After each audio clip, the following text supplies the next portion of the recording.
안녕하세요. DJ 유리입니다. 오늘의 사연 시작해 보겠습니다. 안녕하세요. 중학생 아들 하나, 초등학교 6학년 딸 하나를 키우고 있는 16년 차의 평범한 주부예요. 저도 40대 후반이 되면서 나이가 먹었다는 걸 많이 느끼고 있는데요. 나이가 들수록 내 옆에 있는 가족이 얼마나 소중한가 더 느끼게 되는 것 같아요. 하지만 저희 시모는 그걸 모르는 사람이라 크게 후회를 했죠. 저희 시아버님은 굉장히 규모 있는 갈빗집을 운영하시는 분이었어요. 규모만 있는 게 아니라 장사까지 잘 돼서 남편은 어린 시절부터 돈 걱정은 안 하고 자랐다고 하더라고요. 그 덕에 저희 시모 또한 손에 물 한 방울 안 묻히고 좋은 집에 좋은 옷 입고 부유하게 일생을 보내셨죠. 이번엔 어디로 여행 가게? 당신 전에 남미 가고 싶다더니 거기 가보는 건 어때? 시모가 여행도 굉장히 자주 다녔는데 시아버지가 그런 시모에게 잔소리 한번 한 적 없으셨죠. 시아버지가 워낙에 애처가셨어요. 남미 다녀와서 여보 나 동남아에서 며칠 지내고 싶어. 나중엔 우리 동남아 가서 귀족처럼 살까? 당신이 그렇게 하고 싶으면 그렇게 해. 나야 당신이 좋다고 하면 어디든 따라가지. 아버님은 언제나 연애하는 마음으로 시모를 대하셨어요. 그래서인지 아버님은 자신은 힘들게 일을 하더라도 시모는 힘든 일 한번 하지 않고 편하게 지내게 해주셨죠. 그런 아버님을 닮아서인지 제 남편도 저에게 참 다정한 편이었고요. 그래도 저와 남편은 결혼 이후에는 부모님께 손 벌리는 일 없이 부족하더라도 저희 힘으로 살아왔어요. 아버님도 그런 저희를 기특하다 하셨고 남편도 스스로 가정을 꾸려나가는 것을 자부심으로 여겼죠. 나도 이제 나이도 많이 먹었고 몸도 예전 같지가 않아. 식당은 그만하고 여행도 다니고 노년엔 여유롭게 지내야겠다. 어느 날 아버님이 식당을 그만두겠다고 하시더라고요. 평소에 당뇨에 고혈압까지 있어서 드시는 약도 많았고 최근에 부쩍 피곤하다 하시던 아버님이 은퇴를 결심하셨어요. 좋은 생각인 것 같아요. 맨날 일만 하시느라 제대로 여행 한번 못 가보셨잖아요. 이제는 엄마랑 여행도 다니시고 즐겁게 지내세요. 젊을 때부터 쉬는 날 없이 일만 해오신 아버님이라 남편은 반겼고 저 또한 아버님이 좀 더 여유롭게 노년을 즐기셨으면 하는 마음이었어요. 그런데 아버님이 일을 그만둔 지 얼마 안 됐을 때였어요. 아버님이 동네 마트에 갔다가 집에 오다 길을 잃으신 일로 가족들이 걱정이 많았죠. 그것뿐만 아니라 상황에 맞지 않는 헛소리도 많이 하시더라고요. 치매가 의심이 돼서 병원에 가서 검사를 받았는데 치매가 맞다고 하더라고요. 이제 막 식당도 정리하고 노년을 즐기려고 했는데 갑자기 치매가 온 거였죠. 내가 미쳐. 내 나이도 이제 70이 넘었는데 남편 병수발 들게 생겼어. 다른 것도 아니고 치매라니. 내가 이걸 어떻게 버텨. 하필이면 치매가 뭐야 치매가. 아버님이 치매 진단을 받자마자 시모가 한 말이었어요. 남편이 치매라는 말을 들으면 안쓰러운 마음부터 들 것 같은데 시모는 자신이 고생할 것을 걱정만 하더라고요. 저는 솔직히 그런 시모의 태도가 이해가 되지 않았어요. 그동안 아버님 덕에 좋은 곳에 혼자 여행도 많이 다니고 편하게 살았는데 아버님은 그동안 당신이 번 돈으로 좋은 것을 제대로 누려보지도 못했잖아요. 그런 아버님이 안타까울 법도 한데 어떻게 된 게 시모는 자기 걱정만 하는 건지 저로서는 이해할 수 없었어요. 아버님을 안타깝게 여기는 건 저랑 남편뿐이었죠. 아버님을 가장 잘 보살펴야 할 시모는 그런 마음이 전혀 없었어요. 어머님, 아버님이 아직 치매가 많이 심하신 것도 아니고 약도 잘 챙겨 드시면 큰 문제 없을 거예요. 네가 모시고 사는 거 아니니까 쉽게 말하지. 네가 뭘 알아? 치매 걸린 남편 병수발 들어본 적 있어? 해보고 말하는 거야? 시모가 버럭 소리를 지르며 저를 노려보더라고요. 마치 아버님이 침에 걸리게 한 게 저라도 되는 양 저를 원망스럽게 바라보았어요. 그럼 너무 힘드시면 요양병원에 입원하시는 건 어때요? 잘 되어 있는 요양병원도 있다고 하는데 그런 곳에 계시면 어머님도 덜 걱정되지 않을까요?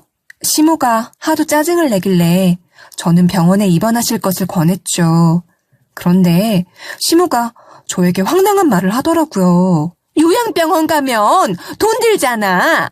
나 앞으로도 여행 많이 가야 되는데 병원비로 다 쓸 일 있니?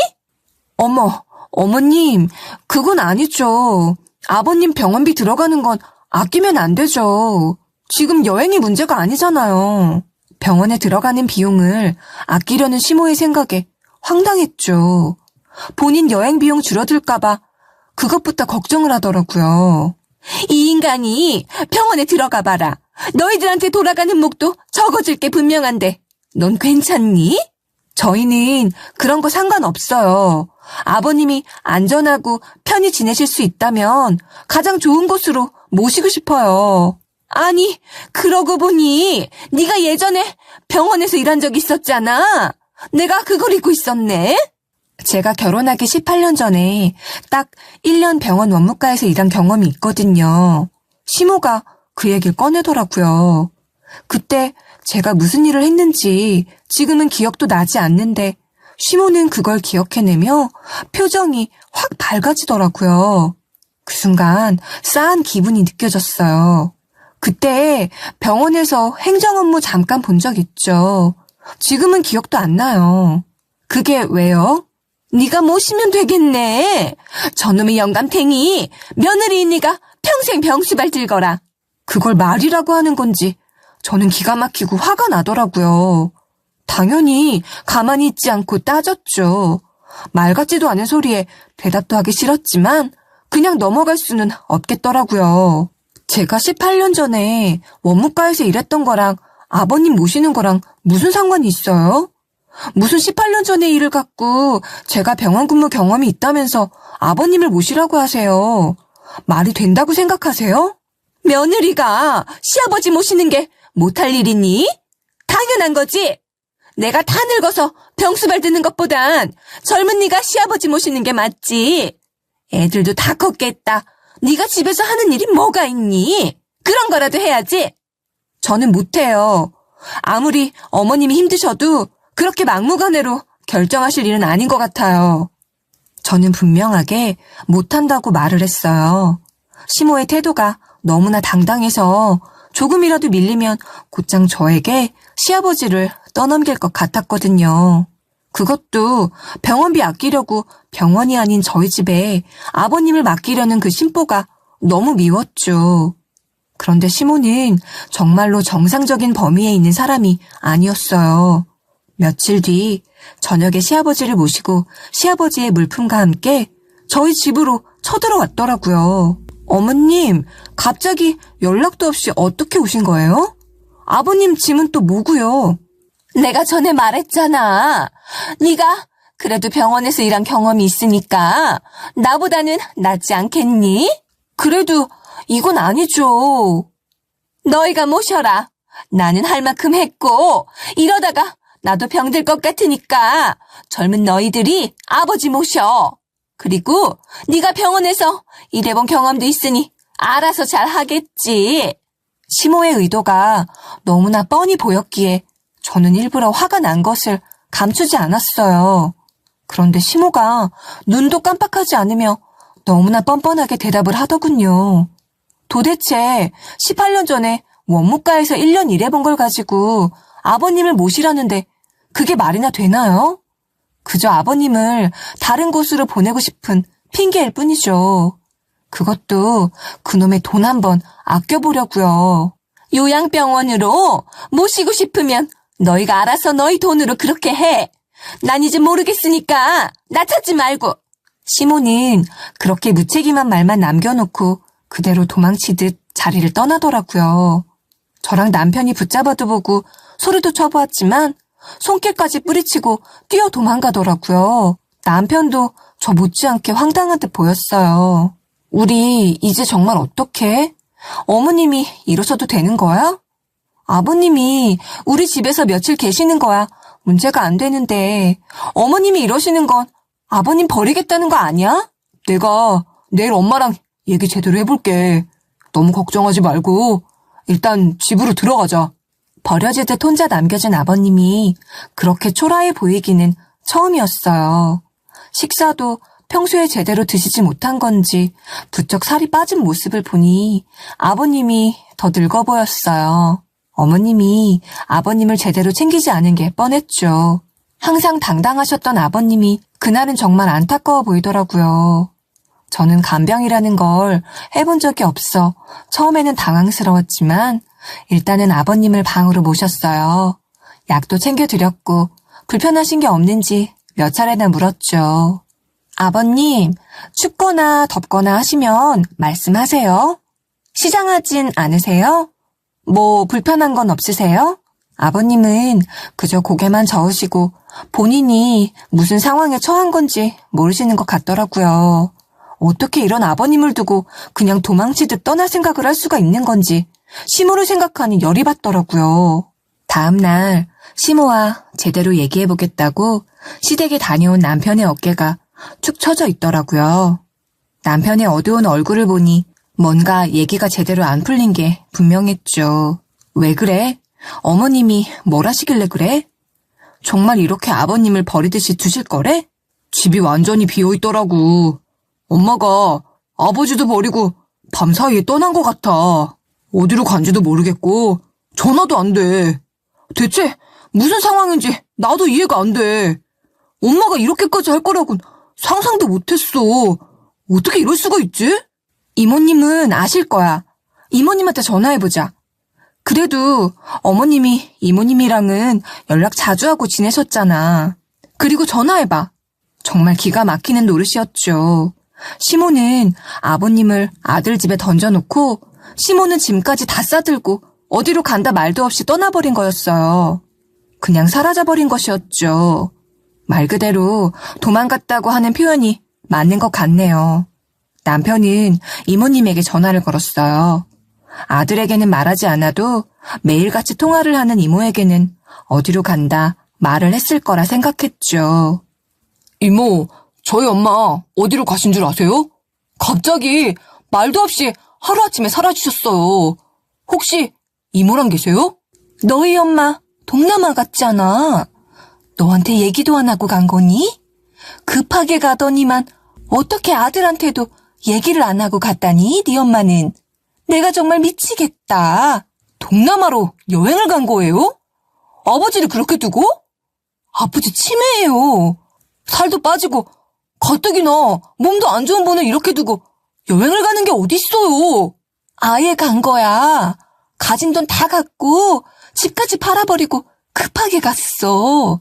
가서 귀족같이 살 거래. 남편은 그 얘기를 듣고 한숨만 내쉬더라고요. 저도 기가 막힌데 남편은 오죽했겠어요. 남편은 시모에게 크게 배신감을 느꼈고 저는 버려진 아버님이 그저 안 됐다는 생각만 들더라고요.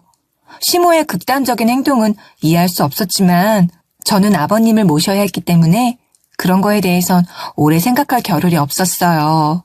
살이 너무 많이 빠진 아버님을 챙기는데 최선을 다했죠. 아버님, 이거 아버님이 좋아하시던 그 과자예요. 자주 드셨잖아요. 이거 좀 드셔보세요. 과일도 사왔고요. 아버님이 좋아하는 간식 많이 사왔어요. 아버님이 너무 울적해 보였기에 저는 아버님이 좋아할 만한 음식을 준비해서 아버님에게 드렸어요. 하지만 아버님은 손도 대시지 않더라고요. 말을 걸어도 대답도 잘하지 않으셨고요. 그나마 하시는 말씀이라곤 시모를 찾을 때뿐이었죠. 우리 마누라 어디 갔어? 우리 마누라가 나 찾을 텐데 저 빨리 집에 가야 돼요. 버려진 날 이후로 아버님의 치매 증상이 더 심해진 것 같더라고요. 그런데도 아버님은 자신이 버려졌다는 건 기억하지 못하셔서 치매로 정신이 없는 와중에도 시모를 찾더라고요. 그 모습을 보는데 저도 울컥했어요. 어머님은 잠깐 여행 가셨어요. 좀 오래 걸릴 것 같아요. 기다리실 수 있죠? 여행 갔어? 그럼 기다려야지. 언제 온대? 우리 마누라가 나 안 보고 싶대? 보고 싶어 하실 거예요. 아버님, 여기서 지내는 건 좀 어떠세요? 불편한 거 없으세요? 마누라 보고 싶어. 우리 마누라. 우리 마누라 어디 갔어? 집에 가고 싶어요. 아버님은 정말이지 시도 때도 없이 시모를 찾으시더라고요. 저로서는 난감하기도 하고 이런 아버님을 두고 집까지 팔고 떠난 시모에게 화도 나고 정말 어찌할 줄 모르겠더라고요. 아버님이 음식도 거부하시고 눈물까지 흘리시면서 집에 가겠다고 하실 때는 말리느라 힘들었죠. 매일 제가 아버님을 보느라 초저녁부터 기운이 빠져있는 모습에 남편이 한숨을 쉬더라고요. 미안해. 당신 이렇게 힘들 걸 아는데 나도 어쩌지도 못하고 정말 미안해. 내일은 아버지 모시고 요양병원으로 가자. 아직은 지낼만 해. 지금 상태에서는 아버님도 갑자기 병원 가면 더 혼란스러우실 것 같아. 우리라도 곁에 있는 게 낫지 않을까? 저는 갑자기 환경이 바뀌면 힘들어하실 아버님이 걱정이 되어 바로 요양병원으로 모시지는 못하겠더라고요. 식사도 좀 더 잘 드시고 몸에 살이 붙을 때까진 제가 아버님을 보는 게 낫겠다 싶었어요. 그렇게 며칠이 지났는데 하루는 아버님이 평소와 좀 달라 보이시더라고요. 아버지, 오늘은 컨디션이 좀 어떠세요? 여기 어떻게 오신 건지 기억은 나세요? 남편도 아버님이 평소보다 눈이 초롱초롱한 걸 발견하고는 기대에 차서 물었어요. 한 사람은 어디 갔냐? 전에 날 두고 급하게 어딜 가던데 어디로 간 거야? 아버님이 그날은 인지가 멀쩡하셨어요. 저희가 누구인지 여기엔 왜 있는지 정확히 알고 계시더라고요. 엄마는 동남아로 갔대요. 거기서 혼자 귀족처럼 살겠다고 집까지 팔아버리고 갔대요. 남편이 솔직하게 얘기하더라고요. 저는 굳이 말리지 않았어요. 어차피 잊어버리시겠지만 그래도 아버님도 아셔야 한다고 생각했죠. 집을 팔아? 왜 날 버리고 혼자서만 그렇게 떠난 거냐? 내 뒷바라지하기 싫어서 그랬대? 저도 정확히는 모르겠어요. 근데 그런 것 같아요. 아버지 실망하셨죠? 남편의 물음에 아버님은 잠시 말씀이 없으시더라고요. 상처를 크게 받은 모습이었어요. 아버지, 엄마가 아버지 버린 거라고요. 그러니까 이제 엄마 찾지 마세요. 제 말 무슨 뜻인지 아시겠어요? 알아들었으니까 그만 얘기해도 돼. 다 알아들었다. 네 엄마가 나 버린 거. 그리고는 아버님이 눈물을 닦으시더라고요. 그 모습을 보는데 제 마음도 찢어질 듯 아팠어요. 살이 빠져 작아진 몸이 더 작고 약해 보였어요. 어떻게 이런 분을 버리고 시모는 아무렇지도 않게 혼자 잘 살겠다고 타국으로 떠날 생각을 할 수 있었을까요? 아버님, 저희가 아버님 잘 모실게요. 맛있는 것도 많이 해드리고 약도 잘 드실 수 있게 제가 잘할게요. 그러니까 다른 거 생각하지 마시고 몸 회복하는 데만 신경 쓰세요. 저는 아버님이랑 같이 지내는 거 좋아요. 진심으로 하는 말이었어요. 그렇게 잘해준 마누라한테 버림받고 집까지 없어진 마당에 아버님이 갈 곳이 어디 있겠어요. 이만 가봐라. 나는 좀 쉬어야겠다. 그동안 네가 애 많이 썼구나. 나 때문에 가족들이 다 힘들었겠어. 고맙고 미안하다. 아버님이 고맙고 미안하다고 말씀하시는데 목소리가 떨리시더라고요. 저는 아버님이 더욱 기운을 차릴 수 있게 매 끼니마다 아버님이 좋아하시는 음식을 준비해서 드렸어요. 아버님은 항상 기운이 없어 보였지만 그래도 약을 꾸준히 챙겨 드셔서 그런지 치매 증상도 많이 완화되었죠. 하지만 음식은 거의 손도 대시지 않더라고요. 더는 시모를 찾지는 않으셨지만 살은 계속 빠지기만 하고 있었어요. 아버지, 음식이 입에 안 맞아요? 왜 이렇게 조금 드세요? 많이 드셔야 기력도 되찾죠. 빠진 살이 너무 오르지 않아 남편과 저는 걱정이 많았어요. 마음이 허해서 그렇지. 요즘에는 입맛도 없고 사는 낙이 없어서 그래. 밥은 죽지 않을 정도는 먹으니까 걱정 마. 아버님은 웃음도 잃고 울적해 보였죠. 남편과 저는 발만 동동 구르며 그런 아버지를 걱정했어요. 이렇게 계속 지내다가 큰 병이라도 얻을 것 같았죠. 엄마 때문에 그러신 거죠? 아직도 엄마가 보고 싶은 거예요? 그 여자 얘기는 이제 다시는 내 앞에서 하지 마라. 듣고 싶지도 않고 생각하고 싶지도 않으니까. 그래요, 아버님. 식사는 지금보다 조금만 더 많이 챙겨 드세요. 뭐 드시고 싶은 건 없으세요?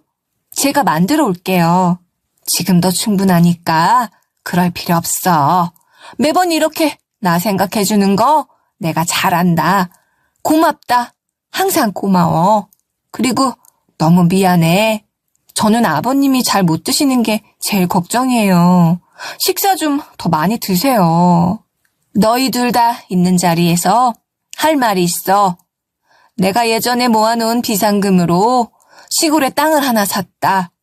500평쯤 되는 땅인데 그거 너희 가져라.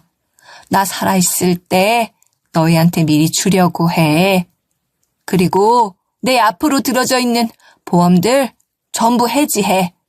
내가 혹시 말년에 그 사람보다 일찍 가게 되면 나 없어도 잘 살라고 내가 직접 들은 보험들이야. 너희에게는 땅을 주고 보험금은 그 사람 주려고 했는데 이제 다 필요 없다. 보험 해지하고 원금이랑 이런 것들은 너희가 다 알아서 해라. 갑자기 왜 그러세요? 나중에 아버지 몸 좋아지시면 직접 하세요. 저희가 그렇게 하고 싶지 않아요. 꼭 마지막 준비하는 것 같아서 싫다고요. 내키지 않더라도 그렇게 해. 내가 다 생각이 있어서 그러는 거니까. 그리고 나는 요양병원으로 들어가야겠다. 남편의 말대로 꼭 아버님의 마지막을 준비하는 것 같아서 저희 부부는 내키지 않았어요. 무엇보다도 갑자기 요양병원에 들어가시겠다는 게 마음에 걸렸죠. 하지만 아버님은 그 어느 때보다 단호하게 말씀하셨어요. 아버님, 저희는 괜찮으니까 그러지 말고 저희랑 계속 지내시는 게 좋겠어요. 내가 불편해서 그래. 솔직히 너희랑 있으면 내가 아파도 마음 편히 아프다는 말을 할 수 있겠니? 의사가 있는 병원에서 지내는 게 훨씬 낫지. 저희는 난감했지만 아버님은 요양병원에 입원하시겠다고 강하게 주장하시더라고요. 아버님이 원한다고 하시니 저희는 마지못해 그렇게 했어요. 그리고 아버님이 말씀하신 대로 땅은 저희 이름으로 명의 변경이 되었고 여러 개 들어져 있던 보험들도 전부 해지했죠. 그 작업이 생각보다 복잡했지만 아버님의 도움을 받아 이렇게 저렇게 하다 보니 정리가 되긴 되더라고요. 그리고 저랑 남편은 아버님이 주신 땅을 팔기 위해 부동산에 내놓았죠. 아이고, 이렇게 좋은 땅을 갖고 계셨어요?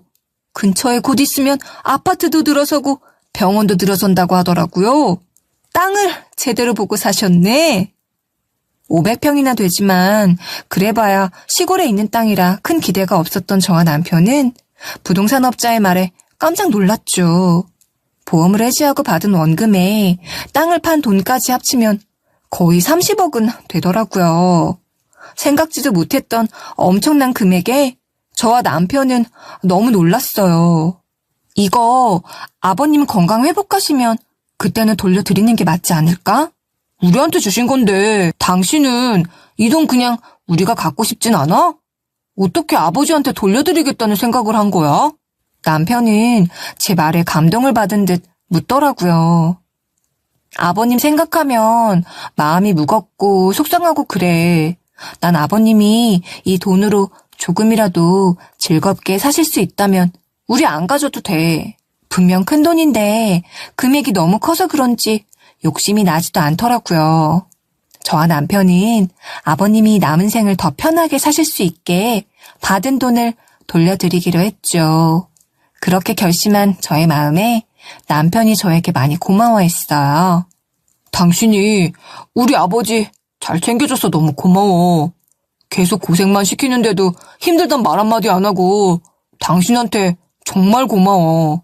그리고 아버님이 요양병원에 입원하신 지 한 달쯤 됐을 무렵이었어요. 아버님이 상태가 많이 안 좋아요. 최근에 폐렴이 생겨서 치료 중이셨는데 아무래도 오래 버티지 못하실 것 같아요. 지금 당장 병원으로 와주셔야 할 것 같아요. 그리고 어느 날 새벽 너무나 갑작스러운 소식에 저와 남편은 곧장 병원으로 달려갔어요. 병원에 가시면 더 좋아지실 거라 생각했는데 아버님의 몸 상태는 저희가 생각했던 것보다 이미 더 안 좋았던 모양이었어요. 그동안 나 보살피느라 고생이 많았다. 너희 덕에 그래도 덜 힘들었다. 그게 참 고마웠다. 아버님이 힘겹게 말을 꺼내시더라고요. 저희는 아무 말도 못하고 아버님의 손만 잡아드렸죠. 그 여자에게 한 푼도 들어가지 않게 해. 그리고 너희는 너희끼리 잘 살아라. 이제 내가 바라는 건 그것밖에 없어. 아버님은 힘겹게 말을 이어하시고는 얼마 안 돼서 돌아가셨어요. 남편은 엉엉 울고 저도 괴로워서 얼마나 많이 울었는지 몰라요. 아버님이 너무 불쌍했어요. 시모에게 그렇게 잘해주었는데 어떻게 이런 마지막을 맞이하게 된 건지 저도 너무 원통해서 아버님의 손을 붙잡고 한참을 울었어요. 이게 어떻게 된 일이니? 어떻게 이렇게 갑자기 가? 네 엄마한테 소식은 전했니? 장례식장을 찾은 이모님도 눈물을 흘리면서 말씀하시더라고요. 장례식장에 시모는 오지 않았지만 그래도 이모님은 한달음에 달려와 주셨죠. 연락도 안 되는 사람한테 어떻게 소식을 전해요. 그 사람은 알 필요도 없어요. 남편은 이미 시모를 마음속에서 지운 것처럼 말을 하더라고요. 그 마음도 이해가 되었어요. 원망할 수밖에 없었죠. 저도 그랬고요. 너무 그러지 마라. 이렇게 될 줄 알았으면 걔도 후회하고 있을 거야. 소식은 내가 전할게. 오든 말든 저는 상관없어요. 이제 그 사람한테 기대하는 것도 없어요. 아버지 돌아가신 것도 전부 그 사람 탓이에요. 너무 그러지 마. 네 엄마도 거기 가서 많이 힘들었다고 하더라. 네 엄마도 그렇게 잘 살지 못하고 있어. 이모는 그 사람이랑 연락하고 지내셨어요? 그 사람이 아버지 소식에 대해서는 물어요? 그런 건 아니지만 반성 많이 하고 있을 거야. 내가 소식 전하면 아마 바로 올 거다. 보고 싶지도 않아요. 안 와도 상관없어요. 그날 떠날 때 이미 기대는 버렸어요. 이모님은 곧장 시모에게 전화를 걸어 소식을 전한 것 같았지만 장례를 치르는 내내 시모는 나타나지 않았어요. 남편은 실망한 기색도 보이지 않더라고요. 그럴 줄 알았다는 반응이었죠. 아버님의 장례를 치르고 며칠이 지났을 때였어요. 시모가 저희를 찾아왔더라고요. 화려한 모자에 화려한 차림으로 정말이지 귀족 같은 모습이었어요. 얼마 전에 남편을 잃은 여자의 모습은 아니었죠. 분명 이모님을 통해 소식을 들었을 텐데 말이죠. 긴 말할 것 없이 그 사람이 남긴 재산 중에 내 몫으로 남긴 거 받으려고 왔다. 무슨 자격으로 재산을 받으려고 왔어? 엄마가 그러고도 사람이야? 어떻게 아버지 버리고 가서 이제 와서 나타나? 아버지가 엄마를 얼마나 많이 찾았었는지 알아? 남편이 분노로 손까지 떨면서 말을 하더라고요. 옆에서 함께 있던 저도 화가 치미는 걸 참고 남편의 손을 잡아주었어요. 그럼 내가 어떻게 병수발을 하면서 살아? 난 그렇게는 죽어도 못 산단 말이야. 이 사람한테는 쉬어? 엄마가 그러고 가서 아버지도 우리 가족들도 얼마나 힘들었는지 알아? 아버지 돌아가신 거 엄마 탓이야. 난 엄마라고 부르고 싶지도 않아. 넌 날 왜 그런 눈으로 보는 거니? 너무 그러지 마. 엄마도 타지에서 너무 힘들었어. 카지노 하다가 돈 날리고 집 구하려는데 사기당해서 가진 돈도 거의 다 잃었어. 네 엄마 외국에서 거지꼴로 지내는 거 보고 싶진 않지? 잔말 말고 내 몫으로 남은 거 줘. 그 사람이 남겨놓은 게 있을 거 아니야. 시모의 겉모습은 화려해 보였는데 듣고 보니 가진 건 하나도 없더라고요. 카지노를 하지를 않나, 사기를 당하지 않나, 시모도 타지에서 고생은 한 것 같은데 전혀 안타깝거나 불쌍하게 보이지 않았어요. 그렇게 도망가서 잘 살았으면 아마도 속이 뒤집혔을 거예요. 아버지가 엄마한테는 한 푼도 주지 말래. 그래서 보험도 아버지 돌아가시기 전에 전부 해지했고, 그나마 아버지가 갖고 있던 집은 엄마가 팔아먹었으니까 가진 게 없지. 갖고 있던 현금도 엄마가 다 갖고 튀었잖아. 엄마가 받을 건 없어. 한 푼도 없어. 그리고 아버지도 돌아가시면서 신신당부했어. 엄마 손에 한 푼도 들어가지 않게 하라고. 남편의 분노 섞인 비난에 시모의 얼굴이 붉어지더라고요. 말 같지도 않은 소리를 하고 있어. 네 잔소리 들을 생각 없으니까 내놓기나 해. 없다고. 뒤져봐. 엄마 줄 게 어디 있나. 아버지가 엄마 몰래 사놓은 땅 있었는데 그것도 우리 줬어. 그럼 그거라도 내놔. 네 엄마 진짜 거지꼴로 사는 거 보고 싶어? 그래, 보고 싶어. 제발 그렇게 됐으면 좋겠어. 엄마는 아버지 돌아가셨다는데 슬프기는 해? 아버지 돌아가셨다는 얘기 듣고 장례식장에 나타나지도 않고 지금 그 꼴은 뭐야? 엄마 모습이 지금 얼마나 우스운지 알아? 남편이 있는 대로 소리를 지르자 시모가 기겁을 하더라고요. 얘, 네가 네 남편 좀 말려봐라. 쟤 왜 저렇게 화를 내는 거니? 산 사람은 살아야지. 내가 뭘 그렇게 잘못했니? 시모는 남편과는 대화가 안 될 것 같으니 저를 보고 말을 하더라고요. 어머님이 너무하셨어요.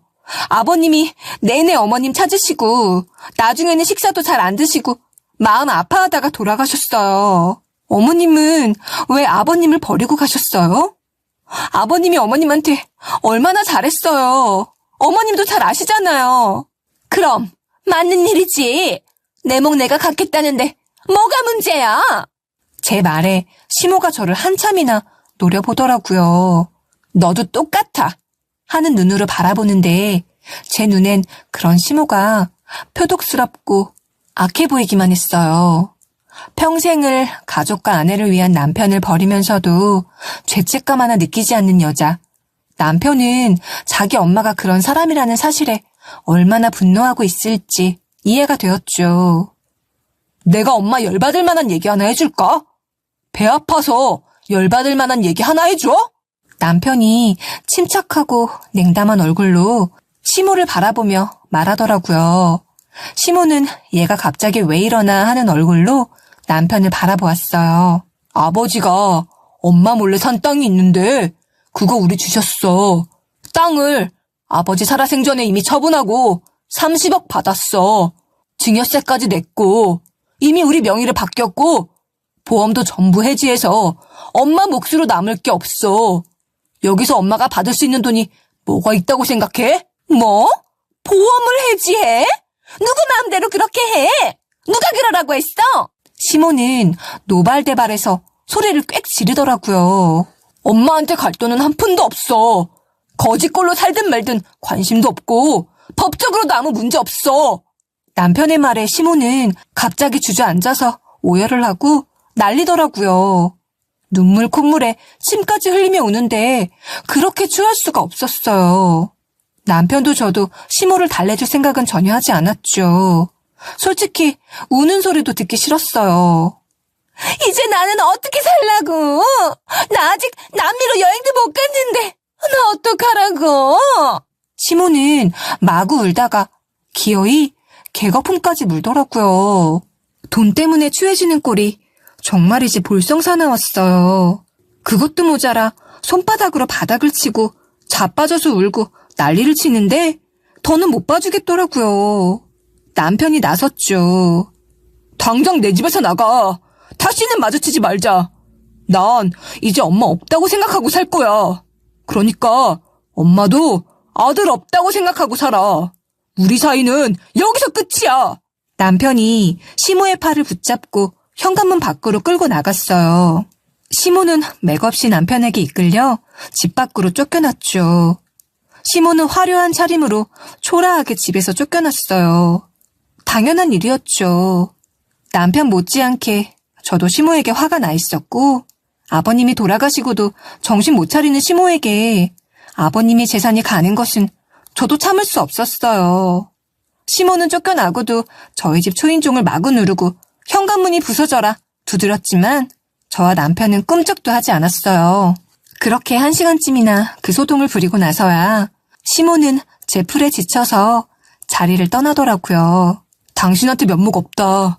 너무 부끄러워서 얼굴을 들 수가 없어. 당신도 봤겠지만 저런 게 내 엄마라는 사실이 창피하고 내 밑바닥을 보인 것 같아서 정말 부끄러워. 그런 말 하지 마. 어머님 잘못이 당신 잘못은 아니잖아. 자책하지 마. 남편이 붉어진 얼굴로 고개를 들지 못하는 게 보기 안쓰러워서 저는 남편을 안아주었어요. 우리 최대한 빨리 이사 가자. 이모한테도 어디로 이사 갔는지 알려주지 말고 조용히 가자. 그리고 저희는 땅을 판 돈으로 더 큰 집으로 이사를 했어요.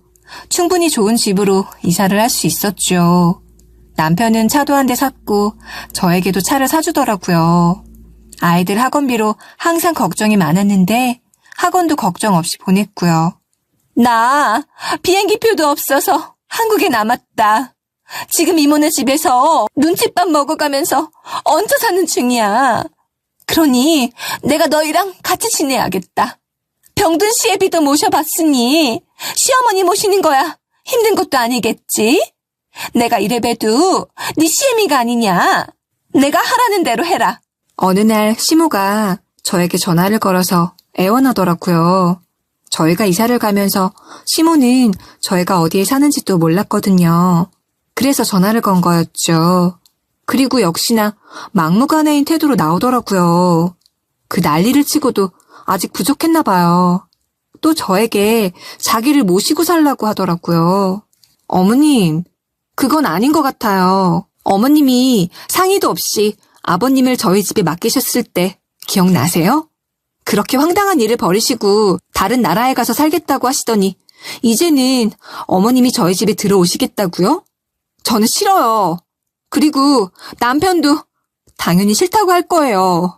치매 걸린 아버님을 평생 모실 수 있어도 어머님은 절대 못 모시고 살아요. 이게 시엠이 무서운 줄 모르고 터진 주둥이라고 막말을 해? 네가 뭔데 나를 거부해? 제가 단호하게 거절하자 애원하던 시모의 태도가 돌변하더라고요. 전 아버님 생각하면 지금 어머님이랑 이렇게 대화하는 것도 소름 끼치기 싫어요. 그러니까 더는 헛소리하지 마시고 남은 생 속지 않은 마음으로 사세요. 야! 너 지금 시엠이 모시기 싫어서 말버릇이 그 모양이야? 네가 지금 누구랑 얘기하는 건지 몰라서 이래? 어머님, 저희는 잘 살 거예요. 아마 어머님은 잘 지내시지 못할 거고요. 아버님한테 한 짓 때문에 벌 받는 거예요. 평생 후회하시면서 사시길 바랄게요. 잠깐! 전화 끊지 말고 내 말 들어봐. 나랑 사는 게 정 싫으면 매달 나한테 500만 원씩은 줘라. 그럼 내가 너희한테 다시는 전화하지 않고 조용히 지내마. 너희는 30억씩이나 가졌다며. 나한테 월 500씩 주는 게 뭐가 그렇게 어려워. 어렵죠. 아버님 유언이 그 여자 손에 한 푼도 들어가지 않게 하라는 거였어요. 저는 아버님이 당부하신 말을 꼭 지키고 싶거든요. 너 지금 누구 약 올라서 죽는 걸 보고 싶어서 이래? 월 500씩 안 내나? 시모는 정상적인 대화가 통하지 않는 사람이었어요. 저는 끝까지 약 올리며 버틸 생각이었죠.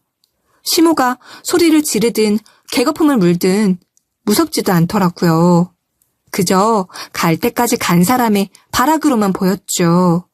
그리고 아버님을 위해 복수를 해주겠다고 생각을 하니 힘이 더 나더라고요. 그럴 일 없을 거란 거 다 아시면서 그러세요.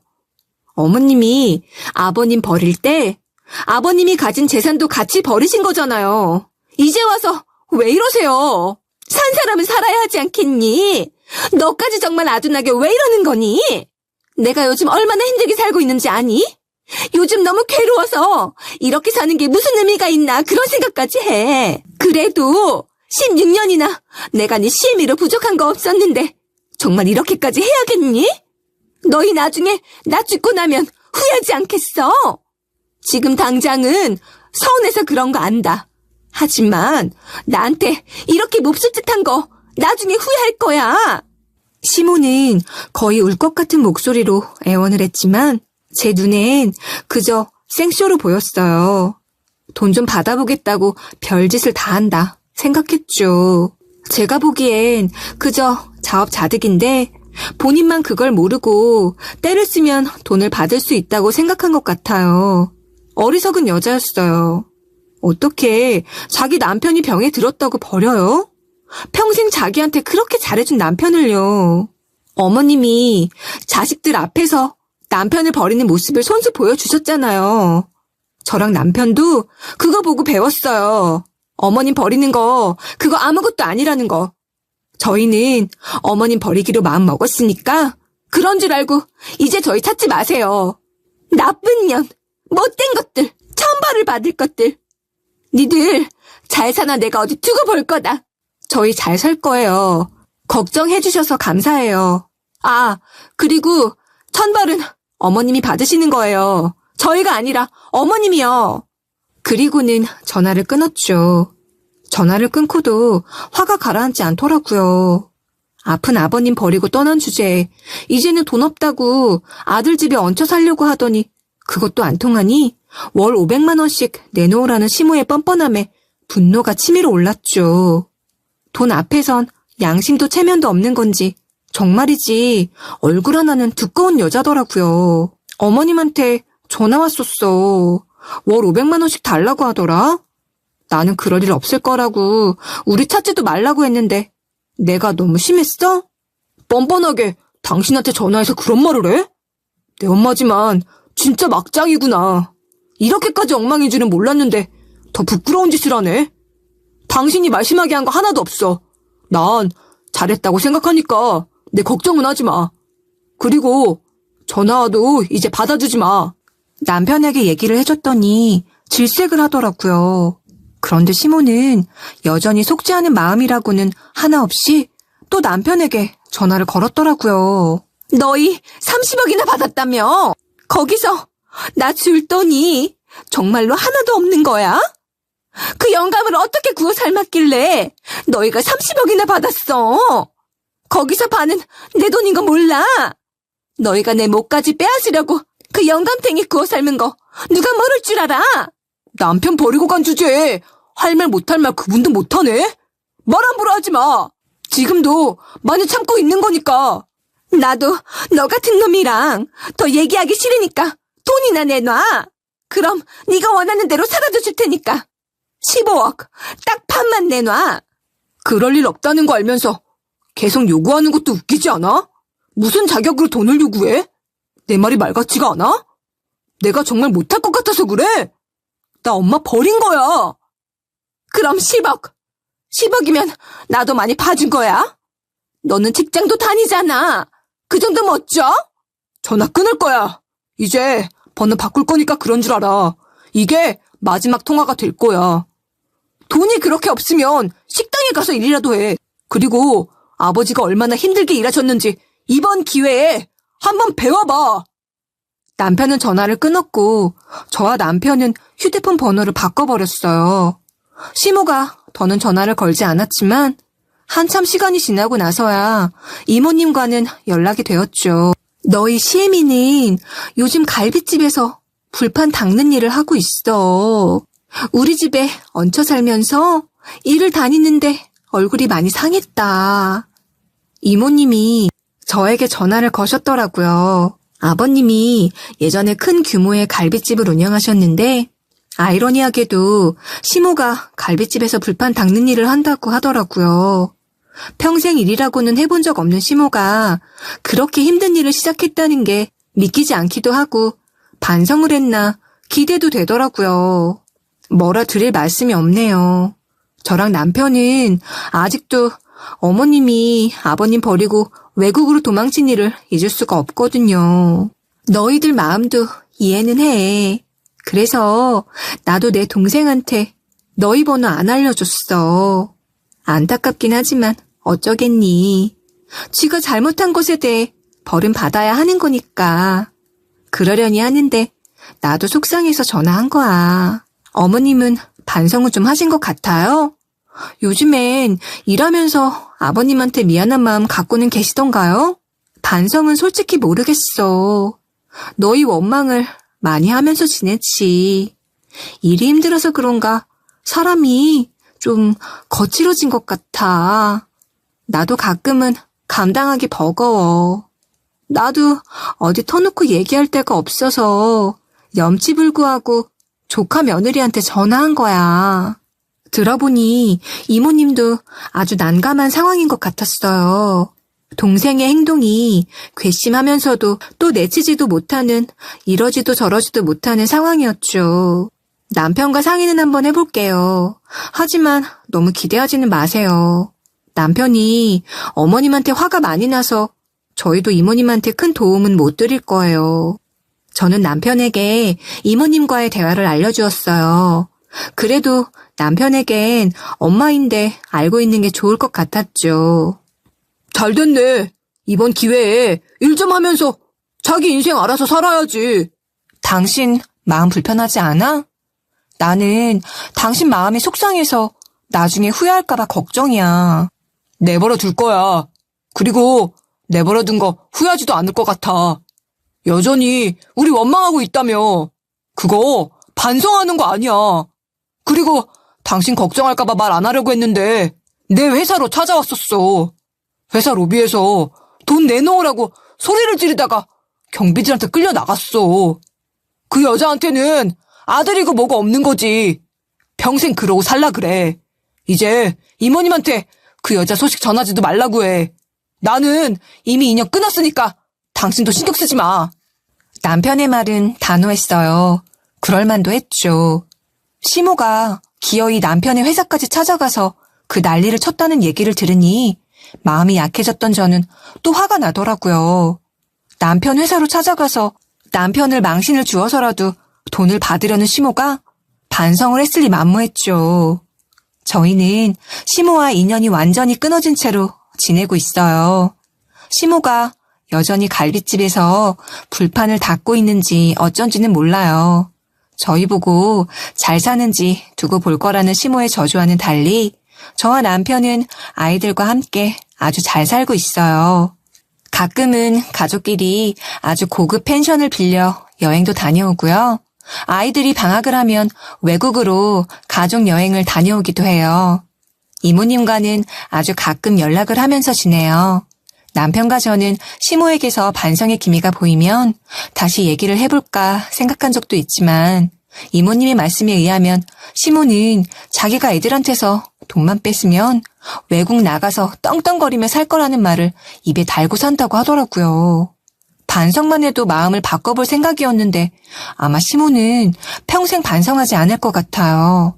그럼 저희도 평생 시모를 볼 일도 용서할 일도 없을 거고요. 제 이야기는 여기까지예요.